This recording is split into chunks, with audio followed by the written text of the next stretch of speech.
Good afternoon, friends. I welcome you all to this important post-budget press conference today.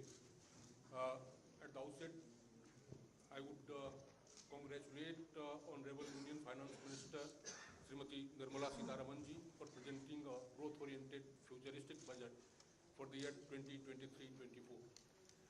I welcome you, ma'am, to this press conference. I also take this opportunity to welcome the Honorable Ministers of State, Sri Pankaj Chaudhary ji and Dr. Bhagwat Karaj ji. On this occasion, we also have with us Finance Secretary Expenditure, Dr. T.V. Somanathan, Secretary Economic Affairs, Sri Ajay Seth, Secretary Deepam, Sri Tuhin Kant Pandey, Secretary Revenue, Sri Sanjay Malhotra, Secretary Financial Services, Sri Vivek Joshi, Chief Economic Advisor, Sri V. Anant Nageshwaran. I welcome you all to this press conference. Friends, first the Honorable Minister will give her opening remarks. Thereafter, we will be taking questions from you. Before I request the Honorable Minister, I must request you all to please follow the norm of organization, one person. Please don't club too many questions together. That will help us give opportunity to friends. With this, I request Honorable Minister of Finance to please begin the opening remarks.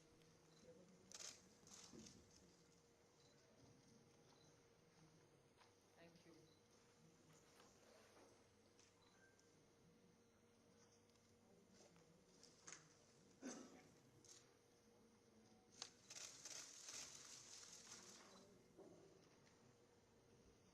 Good evening, and thank you for being here now after the budget has been laid on the table of the House.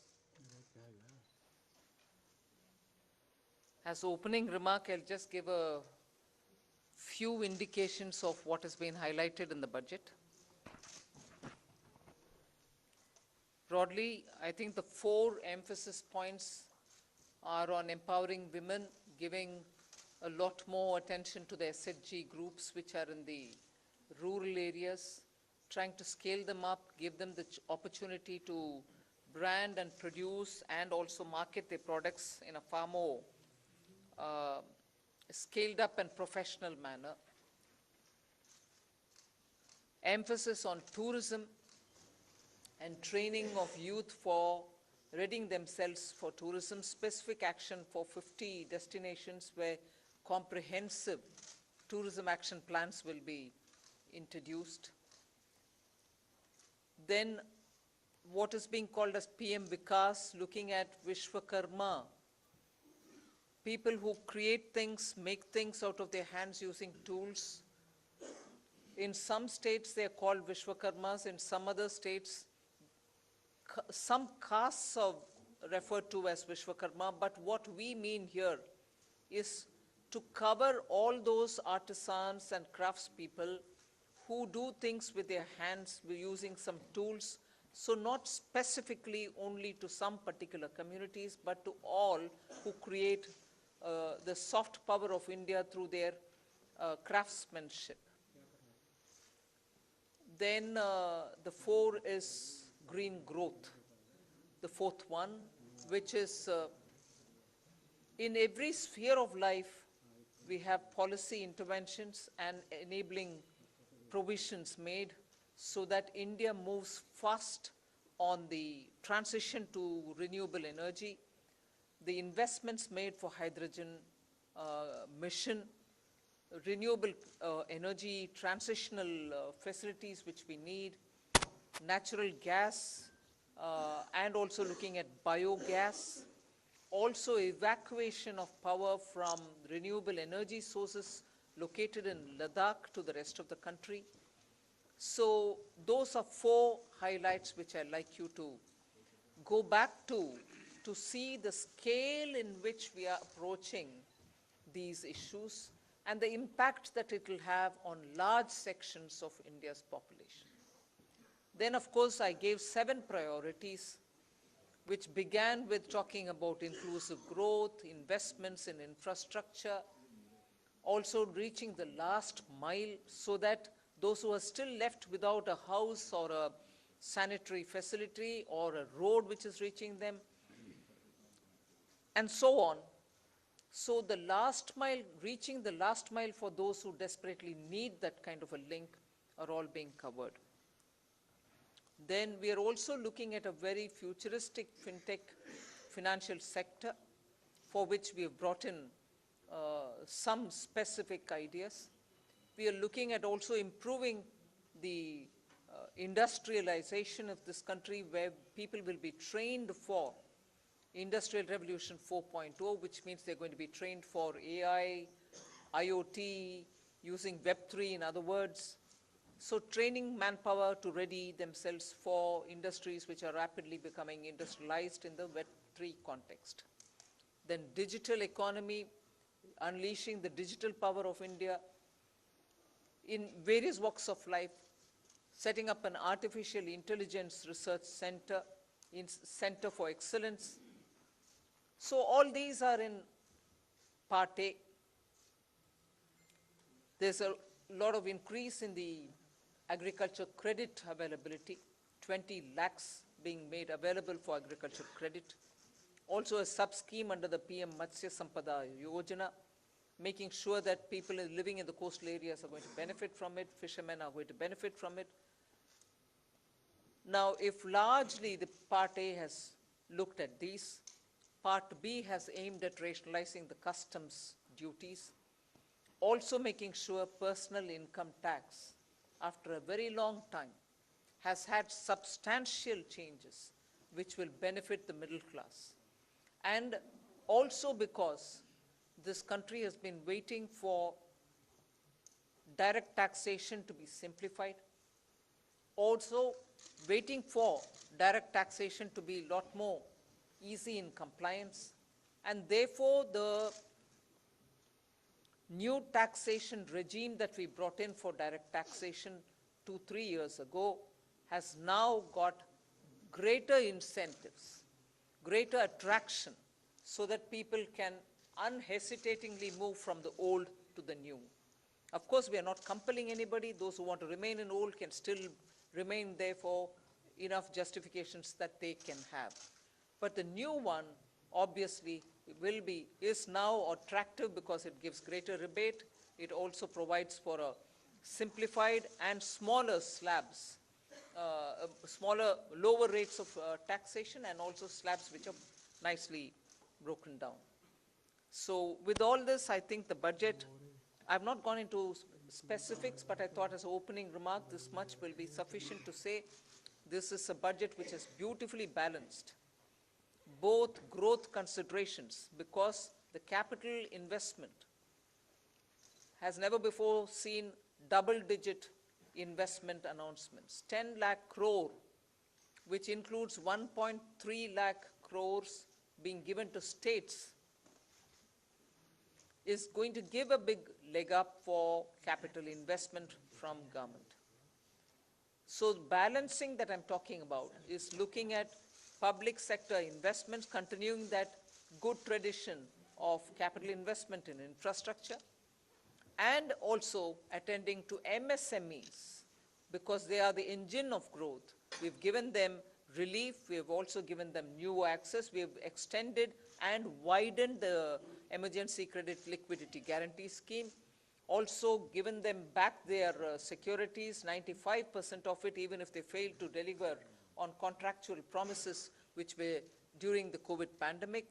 So the balancing is, one, we could sustain the capital infrastructure expenditure from the government, simultaneously in the private sector give a lot of push and impetus for the MSME, and not forgetting the individuals, the middle class individuals who needed that kind of a tax breaks and relief through taxation. So the large macroeconomic considerations have also been kept in mind. The fiscal consolidation has not been kept in the back burner. We've attended to it. We are respecting the glide path we gave ourselves 2 budgets ago. 6.4 this year fiscal deficit, and the forthcoming year for which the budget is presented now, 5.9% fiscal deficit. So broadly, I'll leave it at this. I suppose when you ask questions, we can answer the rest. Thank you. Thank you for coming here today.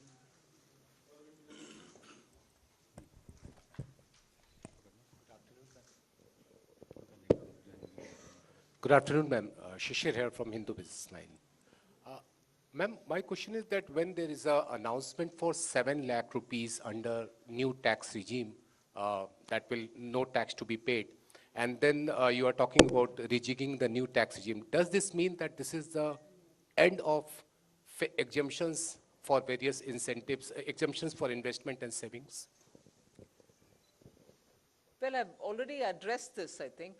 We want to make the new tax regime, which is without exemptions, attractive enough for people to think that this will be the best option for them because it gives them better rates. It doesn't also make the compliance a burdensome exercise. If rates are so low, you're going to benefit net by paying lesser tax. Even those exemptions that you would have otherwise gained from would have resulted in probably net amount being the same. So we made this a lot more attractive. But if there are people who still think that being in the exemption regime, which is the old regime, benefits them, they're welcome to continue where they want. But yes, the ultimate interest is to make the simpler regime more attractive. And that is why we've come up with this. Ma'am, firstly, many congratulations on that fiscal consolidation, because I keep asking you that question. But the issue today is about people in terms of, there is a big gamble in terms of capital expenditure. When you do that, does it actually trickle down to the people? Does it create jobs? I know you've been doing this for the last 2 years. Are you sure that this will really trigger off job creation, one, to, money in the hands of the poor people? The second, of course, is about inflation, which, again, you, like last year, you haven't really touched about it, but you have had the letter from RBI.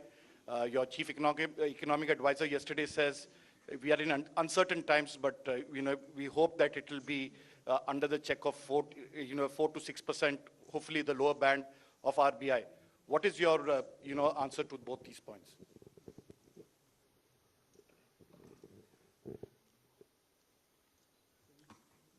First of all, on the inflation, I think, yeah, you're right in saying RBI wrote a letter and what. But in the meanwhile, you've seen inflation come down, both the CPI and WPI.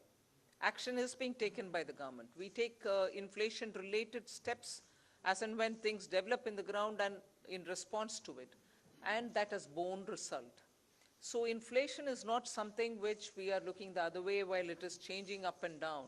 We have kept attending to it, and as a result, you find the result. On fiscal consolidation, you asked me the question, and I've already explained that we've attended to it with all earnestness, having respected the glide path we gave ourselves earlier. Jobs. Yeah. See, first of all, I find it a bit odd you may want to ask this question like this. Capital expenditure. I would have appreciated if you asked me, you said something in the BE, but you've not really exhausted what you put forth. You've not really used it in the ground. It is unfulfilled in the sense targets have not achieved. I would have been happy to answer if that were to be the case. But you're asking me a question about, in the sense you are implying that we have fully utilized what has been kept for capital investment. Therefore, it makes me feel odd that you're asking a question of actually have jobs been created or not. When projects are undertaken and money is utilized, and that it is utilized is coming through from the budget statement, how would the projects get completed without manpower, without jobs? Not all projects can be completed, even 1%, without human intervention. So obviously jobs are happening in the ground. So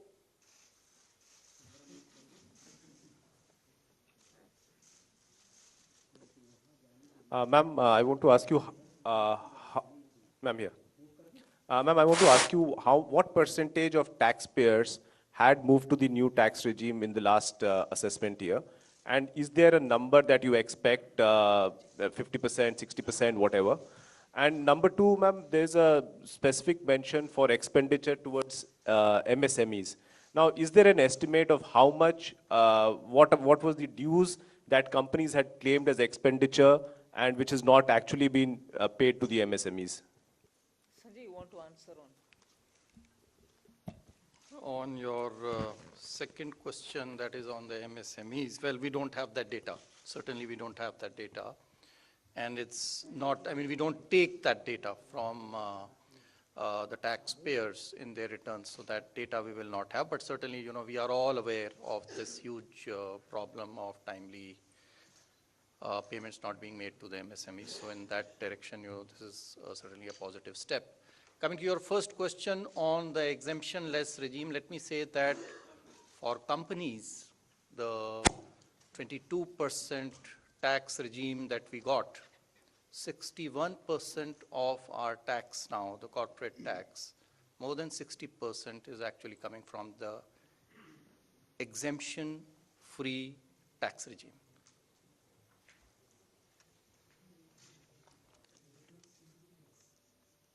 Individuals' data we will not have, but we are very hopeful that this particular scheme for individual taxpayers, the PIT, I think the majority would prefer, I mean, all of you, if you all do your own calculations, I think majority here would be now wanting to shift irrespective of their incomes and the deductions and exemptions that they claim.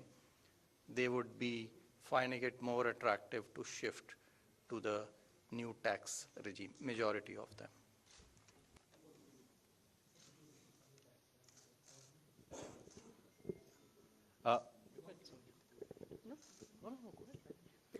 Ma'am, very good afternoon. Congratulations on a great budget. It's very clean, simple, nicely done. Ma'am, one quick question on CAPEX and one more on petroleum subsidy. Ma'am, your CAPEX for RE is lower actually in terms of the spend as of now.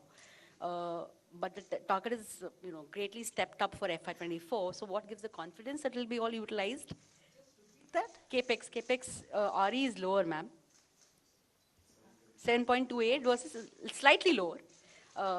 And a big jump for FY24. So what gives the government the confidence that all of it is going to be utilized and well spent? That's one, ma'am. And second, ma'am, on the petroleum front, the LPG subsidy has been kept pretty low. You had announced certain additional measures last year in May, along with the deep cuts in excise on petrol, diesel. So what happens to those announcements regarding LPG subsidy? They have not been rolled over. And plus, ma'am, there is a demand coming in from oil cores now after LPG losses that you have made good by giving them money, that something needs to be done on fuel also. So would the government consider? What was the last bit? Something has to be done for who? Basically, demand coming in from oil cores in terms of... Oil marketing companies. Yes, cash compensation The money for which fuel. is now being given is not for that. Not for that, ma'am. So, So, on your first question on capital expenditure. So, yes, the revised estimates are about 97% or 98% of the budget estimate. Yes, there is a slight deviation. It's mainly on the state capital expenditure, which is falling short of the 1 lakh crore. Actually, the central capital expenditure is going to exceed the budget estimates. State capital expenditure is not expected to reach the 1 lakh crore figure because some portions of the state capital investment scheme have reform conditions. So some states have not been able to meet some of the conditions. Therefore, we expect, I think the figures are there, about 76% of the state capital expenditure scheme is likely to be spent. That's the revised estimate. So the shortfall is actually on the state side, not on the central side, point number one. What gives you the confidence for next year? I think if you look at the allocations that have been made, they've made in actually the increments are in four clear areas. One, railways. The railways has enough projects to absorb the additional capital expenditure. The second is highways. They have adequate projects running to absorb this capital expenditure. The third is states, 30,000 crores. Now, yes, there will always be a challenge, but I think the states are gearing up now. This 2 years of this experiment has helped them to improve their spending capacity. And we are also seeing an uptick in the second half of this year on the state capital expenditure. So I'm reasonably confident that the states will absorb the 1,30,000 that has been provided. And the other big item on the central side is the petroleum capital expenditure, which is for retrofitting of refineries to meet emission standards and pollution standards, and partly for augmenting our strategic reserves. So I'm quite confident that we'll meet the expenditure targets. Please.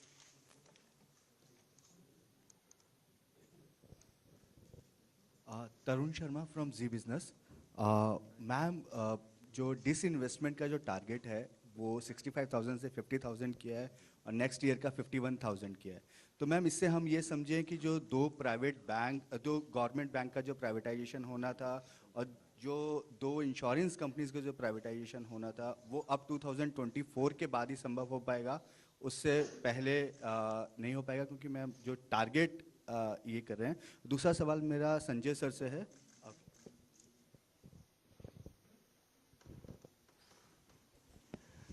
जैसा कि आपको विदित है कि disinvestment तो market conditions और कई चीज़ों से निर्भर करता है, तो उस हिसाब से जो प्रैक्टिकल और प्रूडेंट टारगेट है वो रखा गया है।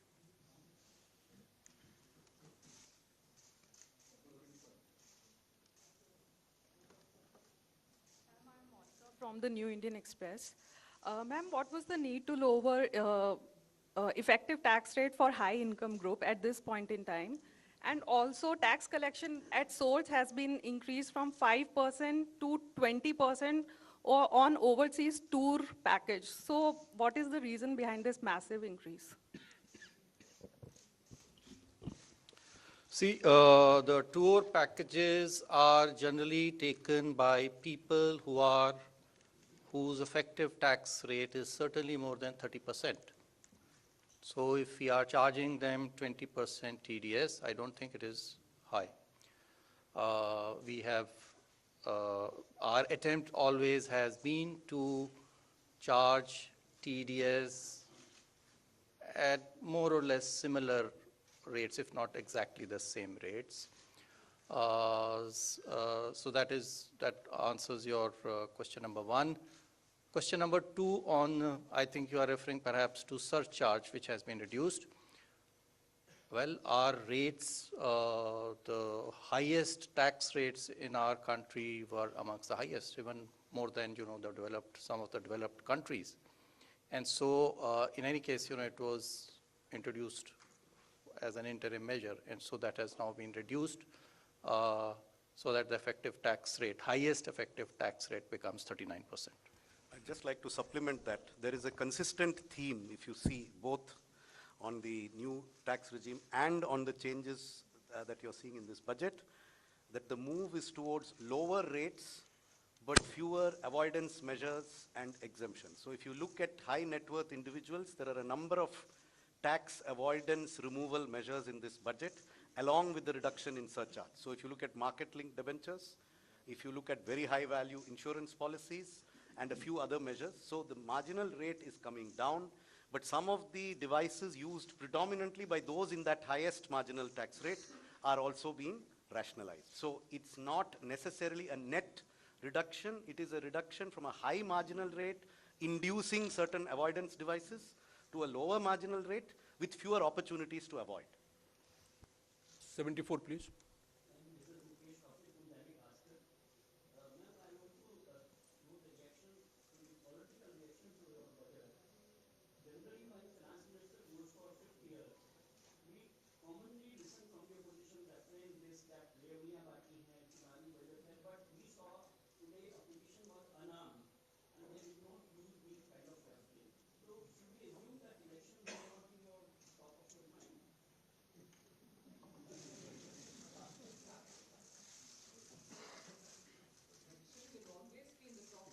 one's mind being part of a political party. But consistent with what we believe, we've placed our emphasis and priorities on those. And that's what you've seen in the budget.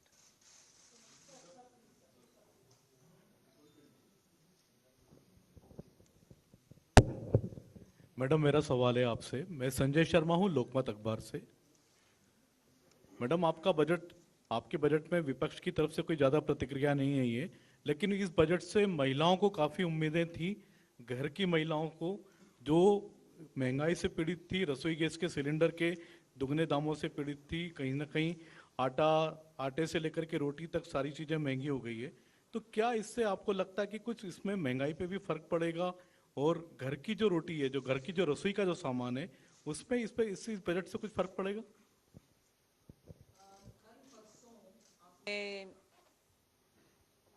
Government का निर्णय को देखे होंगे कि गेहूं के लिए market में रिलीज करने के लिए आदेश हुआ है, जिससे गेहूं के दाम कम होने के इतना क्लियर इंडिकेशन है, जिससे सीधा घर में रसोई में फर्क पड़ेगा ही पड़ेगा।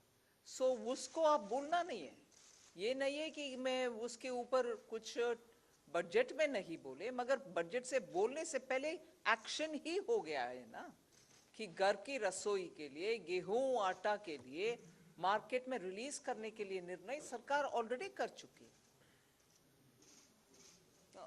एक मिनट। साथ ही साथ जो है महिला जो है वो भी एक परिवार का सदस्य है, तो जो रिलीफ जो इतना टैक्स पर्सनल इनकम टैक्स में दिया गया है वो भी परिवार के पास में और महिला के पास में आएगा, उसके हाथ में आएगा, जिससे वो अपना घर का खर्चा चला सकती है। सो वो भी एक महिला के लिए, हमें नहीं देखना चाहिए कि महिला के लिए नहीं है, वो भी महिला के लिए एक बेनिफिट है। गेहूं पुरुषों के लिए भी है और महिला के लिए टैक्स भी है। Hi, ma'am. Meghna Mittal from ET Now. The fiscal glide path that you have given is 4.5% by 2025-26, which may be considered slightly bold. But does it also indicate your confidence in continuing tax buoyancy in the coming years? Somanathan has already answered it. Yes, tax buoyancy, as you saw even yesterday, GST collection figures have come. Direct taxation buoyancy is also observed in the current year. That is one thing. I think to the credit of this team, there's been a very robust management of macroeconomics. That certainly bears an impact. So all of us might talk about this particular step or that particular step, but I think together, revenue, expenditure, disinvestment, banking, all of us together have worked in such a way that where you can earn more through tax avoidance related measures, and similarly where you can bring in more people into the tax net, you are taking steps. Similarly, prudent ways of effective expenditure without cutting down expenditure, committed expenditure or other expenditure, are all ways in which you're making money mean more. And for every rupee that you spend, you get a better set of returns. So I think efficient management also has a very big role to play here.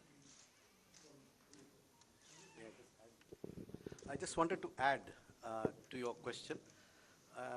The estimates in the budget, the revenue estimates in the budget, do not assume a buoyancy greater than 1 for the coming financial year. It assumes a buoyancy of 1. Gross taxes are expected to grow by the same 10.5%, by which we have estimated the GDP to grow, which is slightly lower than the figure implied by the economic survey. And therefore, we are assuming only a buoyancy of 1. But if the experience of this year is repeated next year, then it may in fact be more than 1. But we have taken a conservative assumption. And I think the very fact that the commitment to 4.5% was reiterated word by word in this budget gives you an indication that we feel that we have the means and the ability to reach that target by 2025-26. I would also point out that many of our expenditure increases are on discretionary spends. We have kept a very tight lid on the irreducible types of expenditure, and therefore there is room in the budget, both on the revenue side and on the expenditure side, for us to reach that fiscal deficit target by 2025-26. And it is not likely that the Finance Minister has reiterated it in Parliament today. Ma'am, Timsi Jaipuria from CNBC TV 18. Ma'am, I have two questions. Firstly, on the TDS reforms, you've come out with two specific reforms. One, 20% TDS on foreign investments. Why has this been introduced? Is it to curb the flight of capital or investments which was going outside the country? And secondly, on students who are going outside to study, on that also the TDS has come, there's a 5% that has been levied, or it has been reduced. There is no change on education, or absolutely not. That's wrong. Your facts are wrong. But what happens to the amount that one spends in staying there as a Timsi, student? first correct the thing which you've said, because yours is a very powerful voice, and that can spread among your dosts, and that can go out. No change has been made for education or health purpose, LRS. Please, I hope my voice is audible much more than Timsi's. Thank you for correcting me, ma'am, but on the foreign capital, on the foreign investment, the TDS of 20%, if you could I already explain answered the rationale. I think this question was asked, and I already answered it to say that this is actually coming from income, and the income tax rates for those categories of people who are using this LRS to send money outside is much more than 20%. And so they were in any case, to pay for the tax. And in case they don't have to pay for the tax, they can always get a refund.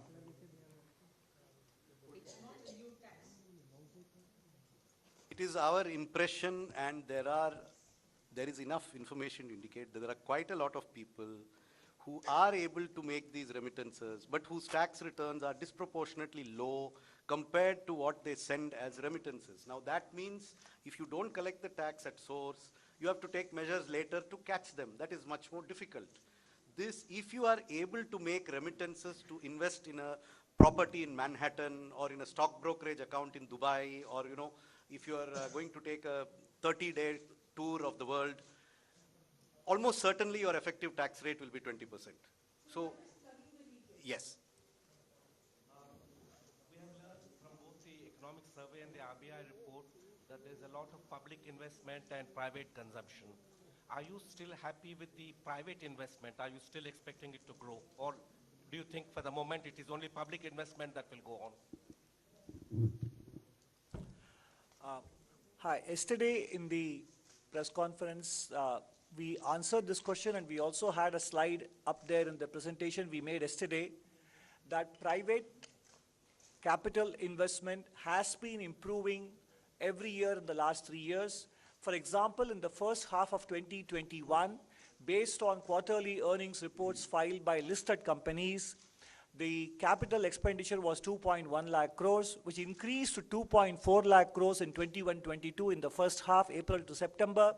And 22-23, it has gone up to 3.3 lakh crores. And then you look at the RBI survey on capacity utilization and investment spending plans of the respondents. There is a very clear sign that many private sector companies are looking to enhance their capital expenditure. So both in terms of intent and in terms of actual spend, private capital investment is showing very clear signs of revival. Thank you.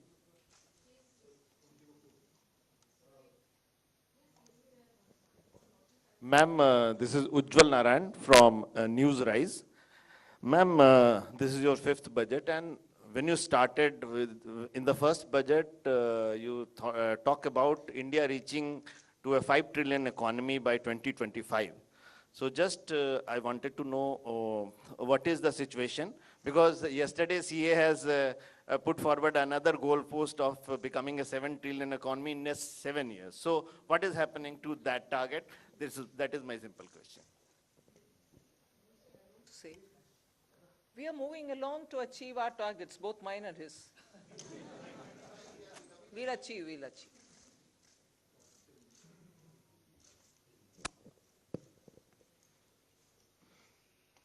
Good afternoon, ma'am. This is Chetan from India Today Group. Ma'am, while calculating the fiscal match for FY24, how did you assume the disruptive variables like the crude prices and, of course, China unlocking and its impact on commodity prices? What was the benchmark that you were thinking behind the rationale? This is a question that keeps coming every budget, and I keep giving you the same answer. That there is no part of the budget mathematics that has a crude price number as an input in any spreadsheet. See, because there is no direct subsidy on any petroleum product. Unlike the fertilizer price or the price of the MSP, these are direct impacts on the budget.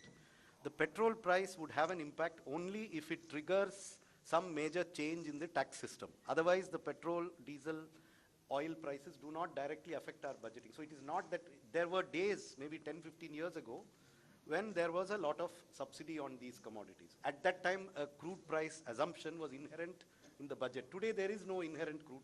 The assumption we are making in the budget is only that there will be no subsidies on petrol and diesel, and that global prices will be such that there will be no subsidies. What the global price will be, I don't need to make an assumption. So no assumption has been made. Confusion since last year when people refer to what was said in the economic survey as though it was said in the budget itself. The budget didn't say it then, the budget doesn't say it now.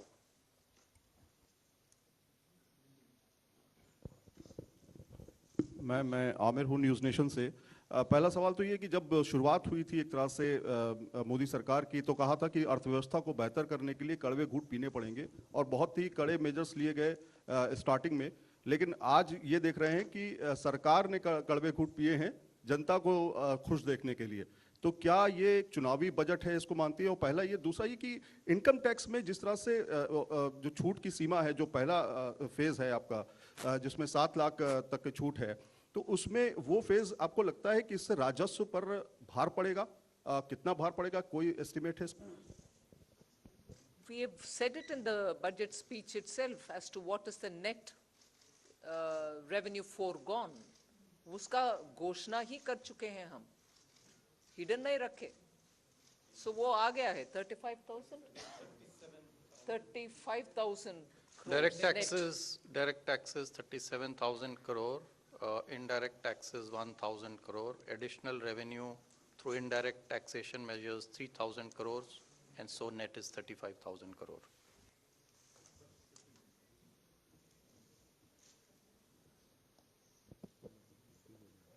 This is Anuradha from Economic Times.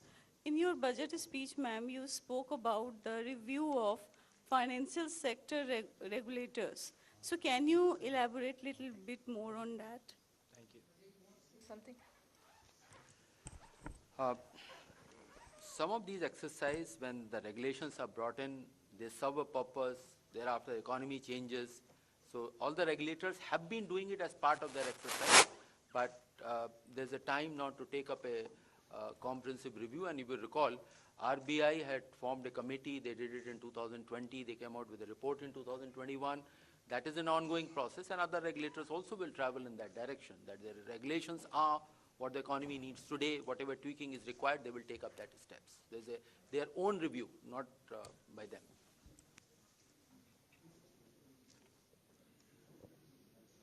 Ma'am, congratulations on your penultimate budget. And ma'am, am I audible, ma'am? Congratulations on last full budget, and I just wanted to understand, you have mentioned, alluded to Banking Regulation Act Amendment and Banking Companies Act Amendment. Is it an indication that this year we'll see privatization on that front, public sector banking front? And if you could also throw some light on what kind of amendment it will undertake apart from, allowing public sector bank for privatization. These measures are for improving the governance of the boards and then investors' protection, etc. These are not to do with any disinvestment or the privatization measures. These are the different set of measures. Over a period of time, the things have changed, and the Banking Regulation Act also fall in line, or not fall in line, has to be aligned with the present day needs, what the directors are, who can be there, what their terms are going to be. So those kind of amendments are there. And one component, of course, is on the investors' protection areas as well.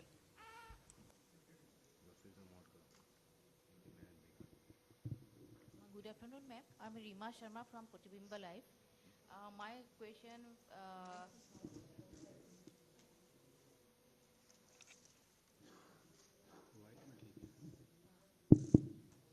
my question is regarding MSME sector in the northeast, especially in Assam.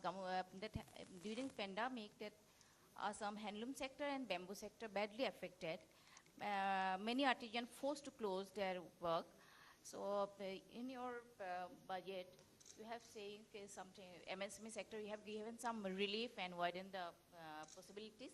So as Gamusa also getting GI tag this time, so do you have any special relief for the Assam and Northeastern artisans, especially in the handloom sector and bamboo sector?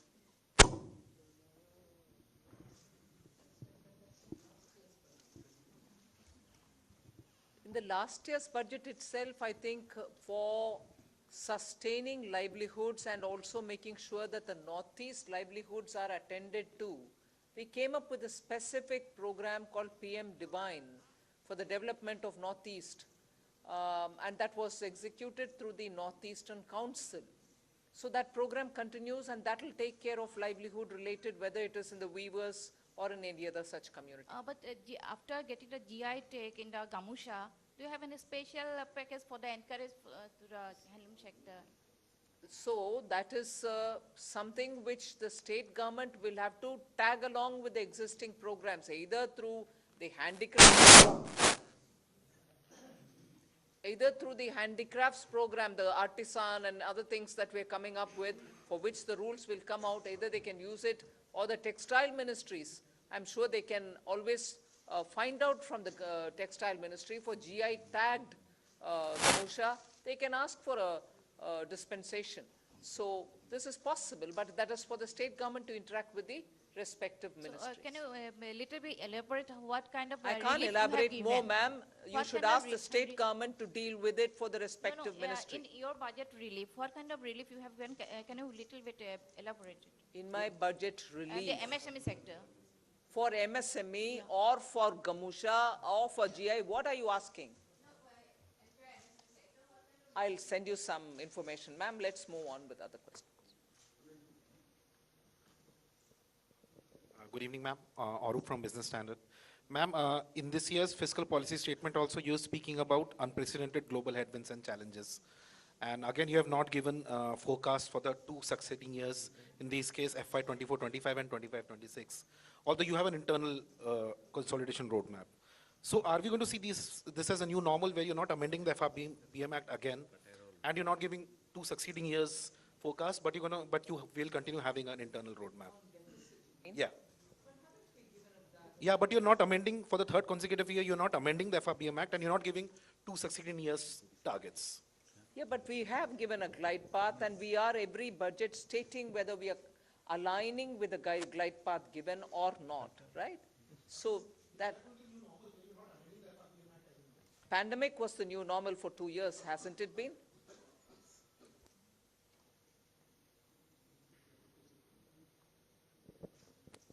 Hi, I'm Siddharth from Money Control here. The gross borrowing number is 15.4 lakh crores, net is, the gross borrowing is 15.4 lakh, net is 11.8 lakh. Especially with real interest rates returning to positive territory in the last few months with the RBI hiking rates, do you see borrowing costs for companies rising, especially, and perhaps the government crowding out the private sector, and could that impact private investments? So I think the question of crowding out, actually the increase in borrowing over the previous year is 8%. The economy has grown at a nominal rate of 15%. Over this same period. So this is a level of borrowing which I think will not lead to any incremental crowding out. In fact, as a percentage of the size of the nominal economy, the total gross borrowing is actually going to be lower in 23-24 than in 22-23. So incremental crowding out, I think, is not a significant issue, and that I do not think will lead to any impact on borrowing costs in the private sector.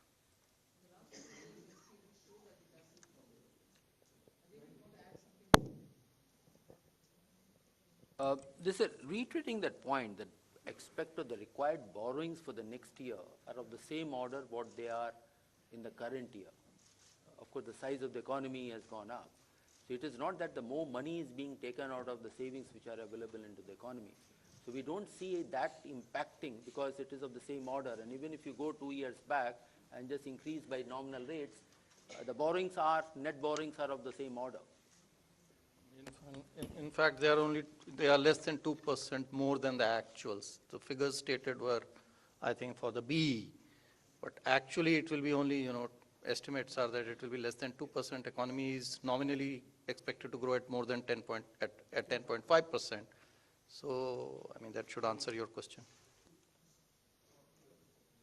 Ma'am, Ishwarya Paliwal from India Today. Ma'am, opposition parties have been calling this Nil Batta Sannata not good enough budget. Your comments? Don't follow your Hindi. Would you say that again? Ma'am, they said not good enough.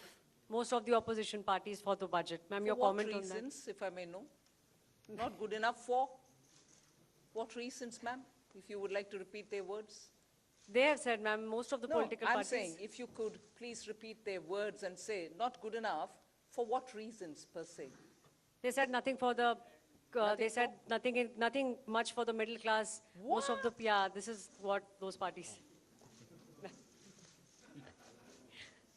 Ma'am, do you believe India will remain a bright spot, ma'am?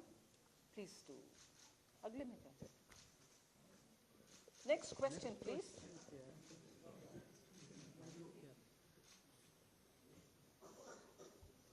Ma'am, my name is Mukesh and I work for Newsrise. Just wanted to know, is there a component of green bonds in the...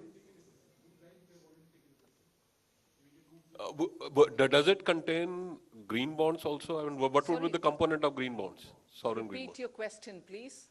You interrupted me. So basically, in this overall gross borrowing that we have for the year, what component of that would be in form of green bonds? See, for the current year of $2 billion, one installment has already been done 1 week back, another one will be done a week later.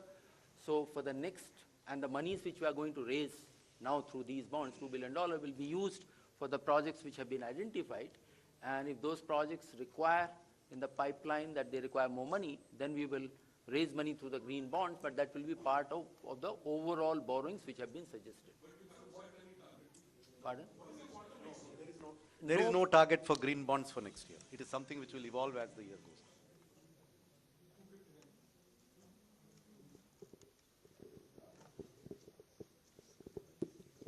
on. Ma'am, this is Premanshu from Anandavajar Patrika.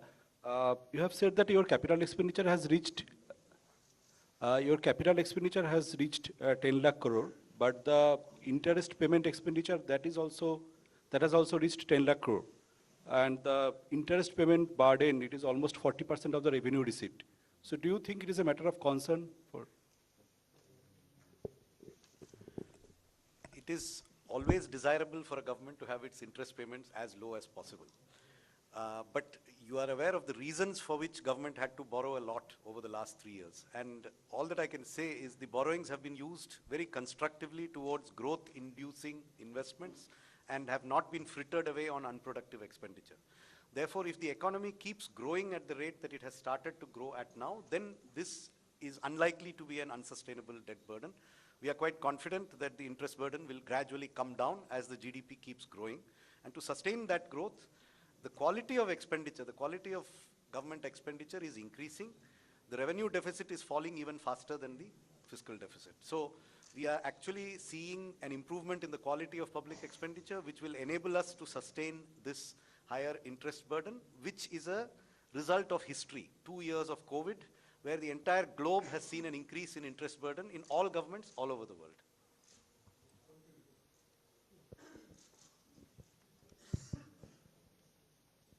Good afternoon, ma'am. This is Karishma here from Business Today Television. Congratulations to you and everybody for yet another successful budget. Ma'am, you did talk about simplification of the tax regime. So my question is on the capital gains tax regime that was also expected. It was not a part of the budget announcement, but it's expected that a simplification could be done in the coming months. Is that something on the cards? And also, ma'am, secondly, no big bang announcements on cryptocurrency in this budget. What is the kind of update with the consultation paper that had to be submitted also to the FSDC?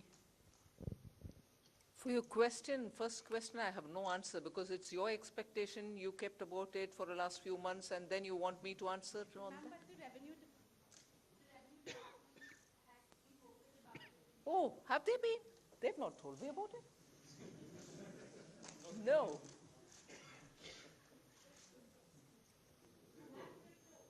Nothing to say now.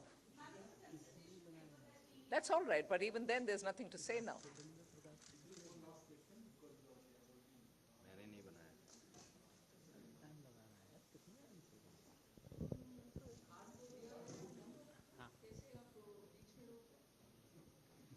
Ma'am मैं आलोक CNBC आवाज़ से हूँ sir. Ma'am मेरा सवाल ये है कि जो TDS को लेकर क्लैरिफिकेशन आई हैं और उसमें ख़ास तौर से जो 10,000 का जो थ्रेशोल्ड लिमिट है कई सारी चीज़ों पर ख़त्म कर दिया गया है, ख़ास तौर से ऑनलाइन गेमिंग को लेकर। इसके पीछे क्या रीज़न है? ऑनलाइन गेमिंग को लेकर अभी भी क्या सरकार काफ़ी कॉन्शियस है या ऐसा लग रहा है कि अभी भी टैक्स लीकेज है वहाँ से, या बाकी चीज़ों पर भी जो ख़त्म किया गया है ये TDS के लिए जो 10,000 का एग्जम्पशन, उसके पीछे क्या रीज़न है? देखिए, TDS जो ऑनलाइन गेमिंग पे है अभी प्रत्येक विनिंग के ऊपर में था, लेकिन जो ऑनलाइन गेम्स हैं वो कई सारे गेम्स मिला करके एक सेशन बनता है। एक गेम कोई नहीं खेलता है, कई सारे गेम्स जो हैं एक साथ खेलते हैं। तो इसलिए जो TDS अब लागू होगा वो समस्त गेम्स पे सामूहिक रूप से जब नेट जो विनिंग होगा, जो वो अपने पैसा जो उनका जो एक अकाउंट में से वो निकालेगा, तभी उसके ऊपर में देखा जाएगा कि कितना उसने प्रॉफिट कमाया है, कितना उसका विनिंग हुआ है। उसके ऊपर में टैक्स जो है लगेगा और उसी के ऊपर में TDS भी लगेगा। और यदि वो 10,000 रुपये से अधिक है तो TDS पहले लगता था, अब वो 10,000 की लिमिट हमने हटा दी। तो लिमिट तो हटा दिया है, लेकिन ग्रॉस पे लगेगा और नेट पे लगेगा और प्रत्येक विनिंग के ऊपर में नहीं लगेगा। ये हमने बदलाव किया। So 2 changes have been made. One is that the taxation will be on the net winnings, because in online games generally you play a series of games over days. You don't play it, just one game and like, you would be doing, say, race horsing would be, maybe once in a while. But this is over a period of time. So whatever are the net winnings, when you take that money from your account that you have made with the online gaming platform, the tax will be on that. So this is one change. The other change is that the TDS previously was on each winning, irrespective of the amount, on, 10,000 and more. If the winning is 10,000 and more, so some of the online gaming companies were keeping winnings lower than 10,000, say 9,999. So that we have removed. So there is no now threshold on TDS. That is the second change.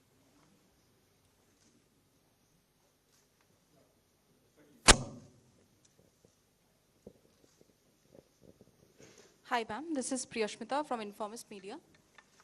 Ma'am, I wanted to know that there has been an upward revision in the small savings estimates for FY23. However, data suggests that there is a shortfall. So how do you plan to achieve it?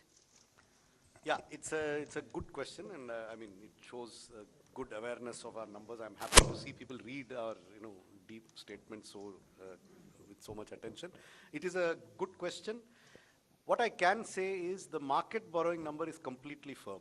That will not change. The remaining numbers have a little bit of fluidity, whether it is small savings, state government provident fund is a very fluid number. See, because if state governments change that number, it affects the overall balance of our funding plans. The market borrowing number is firm. The small savings number is, there is traditionally a seasonality where a lot of small savings comes in the last quarter because people plan their taxes in the month of February and March. So there is usually an upsurge. Will it reach this number or not? You see, these numbers are subject to a number of assumptions. But we are confident that in aggregate, the other sources except market borrowing, the aggregate of them will be close to what we have estimated. And therefore, I don't think this will have any impact on markets. Now, in terms of small savings, again, the date from which these new schemes come into operation is yet to be decided. So there are a number of factors on which the small savings number could fluctuate. But I repeat, it will not affect the market borrowing numbers. No, she's talking about FY 22-23 is my impression. Current financial year. Yes, I'm also talking about that.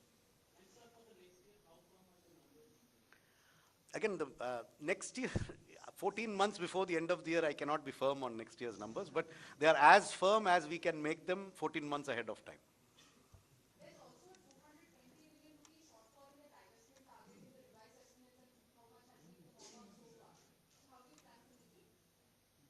Well, I mean, if there is a shortfall somewhere, there is an increase somewhere else. We have shown you all the numbers as to how we meet the deficit of this year. How is it going to be funded? I have the statement, you have the statement too, since you've obviously read it, so I don't need to tell you. So that's how we will fund it. So this is a big budget in which something goes up, something goes down. Revenues have gone up, expenditures have gone up, some things have gone down. But in aggregate, as I said, we are confident of being within our market borrowing numbers. We are confident that the deficit that we have projected for the revised estimate is reasonable and will not be exceeded significantly. It will not be exceeded significantly. Beyond that, I cannot give you a pinpoint. You cannot land a Boeing 747 on a helipad. So, it's a huge thing. There will be minor, fluctuations here and there. But at a macro level, our numbers are good. I'm confident about it.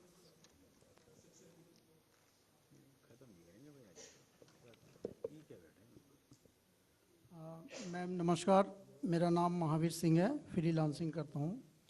दो छोटे से स्पष्टीकरण चाहिए थे। एक तो 7 लाख रुपए तक की आय जो आपने कर मुक्त की है, वो दोनों उसमें है, पुराना और नया, या सिर्फ नए में है? ओके। और एक आपने घोषणा की कि जो गाड़ियों के स्क्रैप के लिए सरकार कोई सपोर्ट कर रही है, उसके पीछे क्या मंशा है सरकार की? क्यों इस तरह के उसको बढ़ावा दे?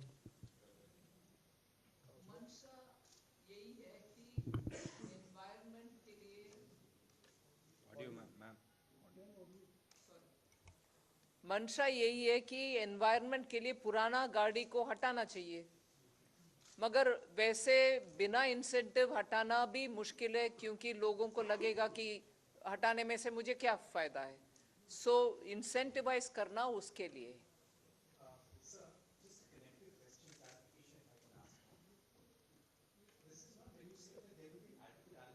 Scrapping of vehicles and replacement of vehicles as well. What is the kind of outlay that will be there and that we'll see in the coming fiscal? See, there are two parts to it. For the central government, all central government vehicles that are beyond the 15-year age limit will be scrapped. Those of them that need to be replaced will be replaced. This money is provided for in different departmental budgets because it is not a macro number that is planned centrally. The number is significant. It exceeds 1,000 crores. What it exactly is, I also don't know. I'd have to add it up from several books. For state governments, we are making this part of the scheme for state capital investment. If they need to replace old state government vehicles, then that support will come from this scheme.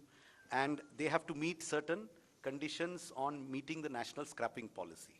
The aim is to get rid of polluting old vehicles in the government sector.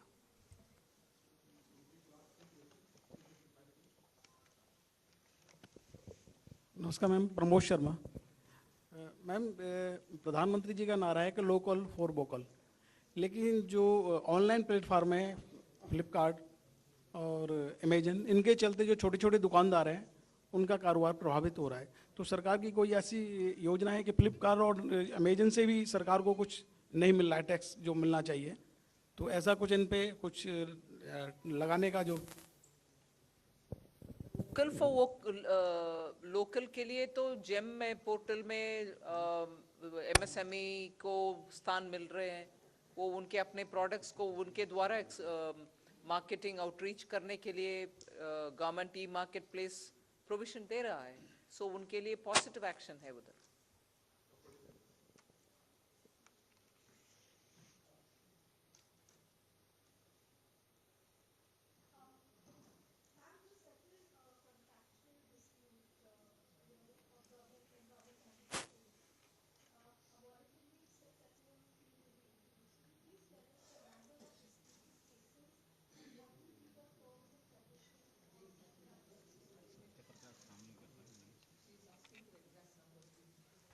Precise numbers I don't have at this point of time, but the scheme is that if there's an arbitration award which has already happened, either of the party, either a government department or a government undertaking has challenged it, or the contractor has challenged it, and that arbitration award is being contested in any court, then depending upon the level of the dispute, a settlement can be reached between the two parties so as to reduce the amount of litigation which will be there. Yeah, it will be a voluntary, see, it is voluntary. Any dispute can be settled out of court by both parties. Traditionally, there are difficulties for government to take a discretionary decision on settling a dispute. So this will be a standardized set of terms depending on the nature of dispute and the level at which the dispute has been settled, or, I mean, has been, where there's an arbitration award, where there's a court award, where there's a Supreme Court award. There are different levels at which there is certainty or uncertainty. We will be coming out with a draft scheme which will be put out for consultation very shortly from the Department of Expenditure. So, no, it is only for domestic. Only domestic disputes. It will not cover international arbitrations or international cases. Definitely not.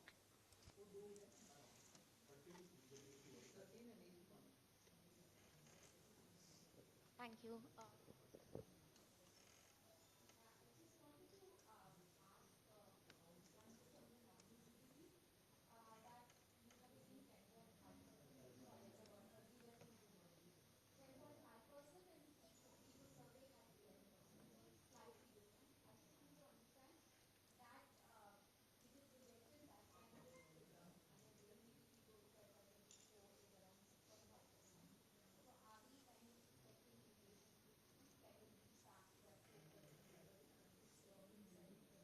Want both of them to answer for each economic survey from his school of thought and us from our school of thought? We are not going to be talking about comparing the two and giving justification for one. They come from their school of thought and we do it ours, right? I understood the question, but you're trying to link the two which are not so related. That is economic survey, yeah?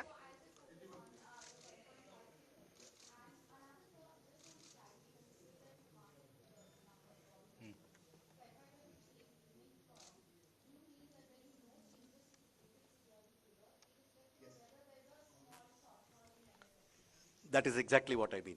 The dated security figure will not change regardless of changes in the other figures. That's your second question.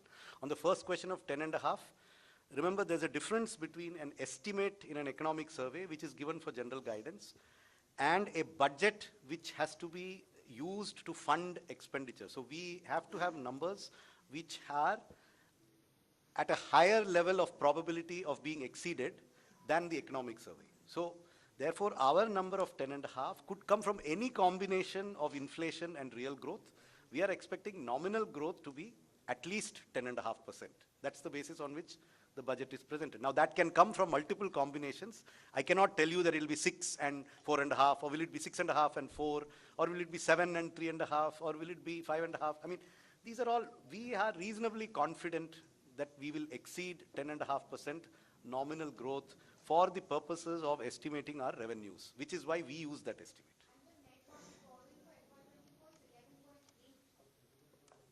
Whatever is stated in the budget speech, it is there, it is 11.8, it has been stated in the budget speech, and I know you have read this statement, so it is there, 11.8.